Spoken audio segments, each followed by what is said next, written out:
Kas skanumo. Kiaulės karkos vyniotinis gavosi. Eina savo labai toks tvirtas. Morkytės, mėsytė, tai kviečiu pasižiūrėti, kaip mums čia sekėsi gaminti.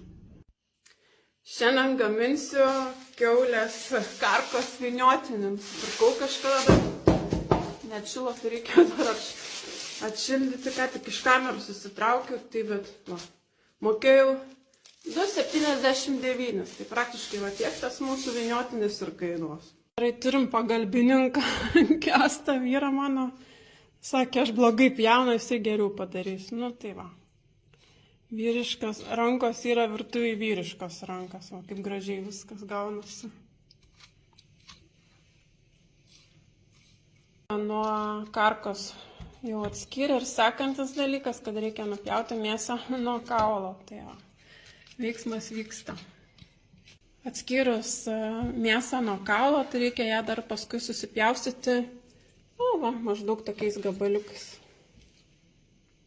Tema. Nu, tikros Čia cinamoną dėsi? Ne, nedėsiu. Belė kiek turi prisipirkęs prieskonių, dabar žiūriu, kurios nori uždėti. Dabar nusiskutom vieną morką, susipjaustę ją kubeliais ir į mėsą dedam savo visokius, kokius patinka prieskonius. Ką čia dedi? Česnak. O, česnakas. Čia svogūną.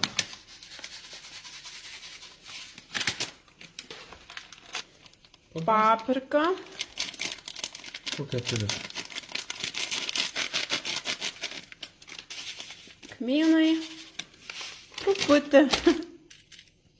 Kas čia buvo? Čili pipirai. Čiliukai. Kaip gražiai atrodo. Paprastų pipirų. Paprastų pipirų. Nu ir aišku, druskas. Sakai, užteks. Va. Suberiam morkas. Ir gerai išmasažuojam, išmaišom viską. Į sceną grįžta kiaulienos karkos oda ir dedam mėsytę ją, tada vyniosim.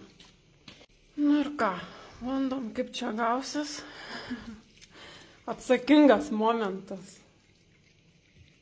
Viską gražiai įdedam į kepimo rankovę.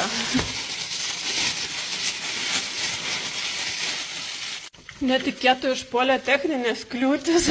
Pasirodo, siūlų neturim namie, tai labai mažai radom, tai jau kaip yra, taip yra. Surišom vienu žodžiu viską ir eisim virti. Nu ką, dedam verdantį